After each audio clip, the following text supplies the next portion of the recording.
যাই হোক, আলহামদুলিল্লাহ। আজকে আমরা দ্বিতীয় নাম্বার ক্লাস। আজকে আমাদের গতকালকে আলোচনার সর্বশেষ যে আলোচনাটা আমরা করছিলাম যে রাখির নিরাপত্তা এবং রাখির আমল।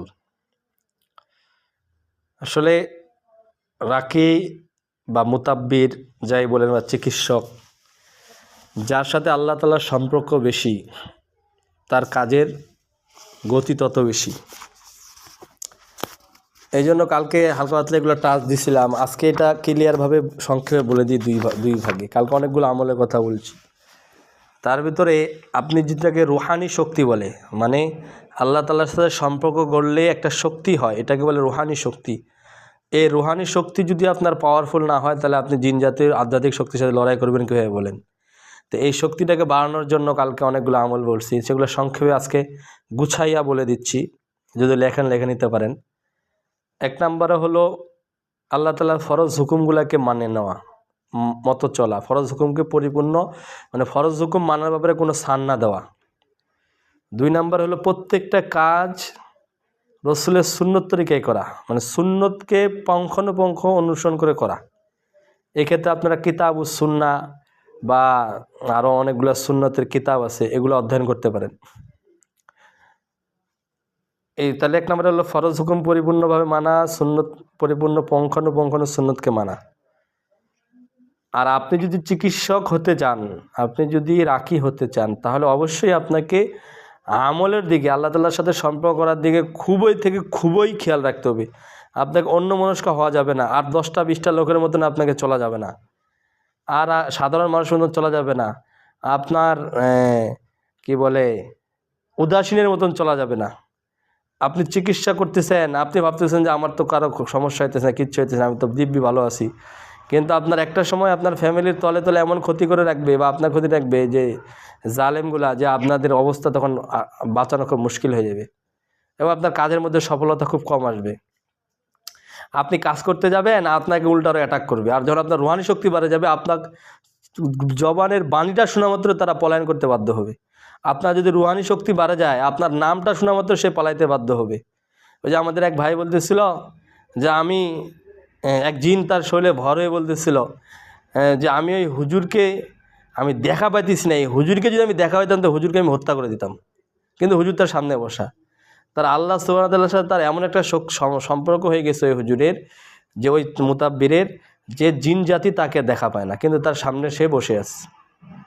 তা আল্লাহ সুবহানাহু ওয়া তাআলার সাথে যখন আপনার সম্পর্ক হয়ে যাবে, তো সমস্ত জিন জাতি হোক, যত প্রকার জালেম হোক, দানব হোক, আপনার সামনে আসলে সে নত শিকার হয়ে যাবে। আপনি একটা ধমক মারলে সে চুপ হয়ে যাবে, যদি আল্লাহর সাথে সম্পর্ক শক্তিশালী হয়ে যায়। তাহলে আল্লাহ তাআলার সাথে সম্পর্ক শক্তিশালী হওয়ার প্রথম বললাম যে ফরজ হুকুমকে পরিপূর্ণভাবে মানা, সুন্নতের পুঙ্খানুপুঙ্খ অনুসরণ করা। আর 3 নম্বরে কালকে যে বলছি, সকাল সন্ধ্যার আমলগুলোকে কখনো মিস না দেওয়া। এই জন্য সকাল সন্ধ্যার আমল যা আছে হাদিস কোরআনের মধ্যে, তা তো পড়বে নেই।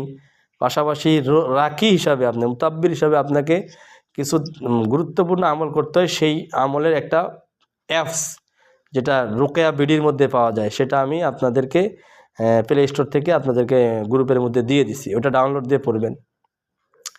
তারপর হলো আপনার সকালে সূরা ইয়াসিনের আমল এবং ইশরাকের আমল, এটা খুব জরুরি। ইশরাকের আমল, সূরা ইয়াসিনের আমল, মাগরিবের পরে আওয়াবিনের আমল, আপনার ওয়াকিয়ার আমল। আওয়াবিন পড়তে করবে 6 রাকাত নামাজ পড়তে লাগলো 6-7-8 মিনিট। এই 6-7-8 মিনিট আপনি যদি পড়েন, আমল করেন, বলে আপনার জন্য এটা অনেক বড় আল্লাহ তাআলার সাথে সম্পর্কের একটা ওসিলা হয়ে যাবে। তারপর ওয়াকিয়ার আমলটা খুব গুরুত্ব। এবং এশার পরে সূরা মুলুক এবং মুজাম্মিলের আমল। সূরা মুলুকের আমল পড়লে আপনার তো জানেনই যে কবর আযাব মাফ হয়ে যায়। মুজাম্মিল পড়লে আপনার মুলুক আর মুজাম্মিল পড়লে রসুলকে স্বপ্নে দেখার একটা মৌকা থাকে। তো সব মিলে এই আমলগুলোকে খুব গুরুত্ব দেওয়া। তারপরে কালকে বলছিলাম সুবহানাল্লাহ 100 বার, মানে সকাল সন্ধ্যায় আর কি 6 তসবিহ যেটাকে বলে। সুবহানাল্লাহ 100 বার, আলহামদুলিল্লাহ 100 বার, লা ইলাহা ইল্লাল্লাহ 100 বার, আল্লাহু আকবার 100 বার, ইস্তেগফার 100 বার, দুরূদ শরীফ 100 বার। এই 6 তসবিহর আমল, এটা সকালে আদায় করা, এই 6 তসবিহর আমল সন্ধ্যায় আদায় করা। এই আমলটা বলে আপনার আল্লাহ তাআলার সাথে এমন একটা সম্পর্ক হবে, বলে এই সম্পর্কটা এত দামি হয়ে যাবে যে আব্দুল কাদের জিলানী রহমতুল্লাহ বলেন, আর যত আল্লাহ আলা বলেন, যত বুজুর্গানে দিন বলেন, এই 6 তসবির আমল ছাড়া কেউ বুজুর্গ হতে পারে নাই। আমাদের আল্লাহ আহমদ শফিজুর রহমতুল্লাহ বলে গেছেন না, যে কোনো আল্লাহর অলি হতে পারে নাই, কোনো পীর হতে পারে নাই এই 6 তসবির আমল ছাড়া। তো এই আমলটা অনেক দামি আমল, এটা হাদিসের মধ্যে, অসংখ্য হাদিসের মধ্যে আমলের ব্যাপারে বর্ণনা আছে, ফাজাইল আছে। যাই হোক, আপনারা সবাই জানেন। এই জন্য 6 তসবির আমলটাকে খুব গুরুত্ব সহকারে করা। কয় মিনিট লাগবে? 15-20 মিনিট বা 10-15 মিনিট লাগবে। গুরুত্ব সহকারে চোখ বন্ধ করে খুব সুন্দরভাবে করা, তাহলে আল্লাহর সাথে এমন একটা সম্ভব যে আপনার কাজের রুহানি শক্তি অনেক বেড়ে যাবে। তারপরে আপনার প্রত্যেক দিন পারলে কিছু কোরআন তেলাওয়াত করা, কমসে কম যদি পারেন 1 পারা আমাদের, তাহলে তো কাম শোনাই সোহাগা। তারপরে আপনার হলো তাহাজ্জুদের আমলকে যদি পারেন, একজন মুতাব্বির যদি তাহাজ্জুদ গুজার হতে পারে, এর মতন মানে শক্তিশালী মুতাব্বির আর হবে না। কোনো মুতাব্বির যদি তাহাজ্জুদ গুজার হতে পারে বলে, এই জন্য এক বড় শক্তিশালী মানে রাকি মুতাব্বির হয়ে গেল। তারপর কালকে কি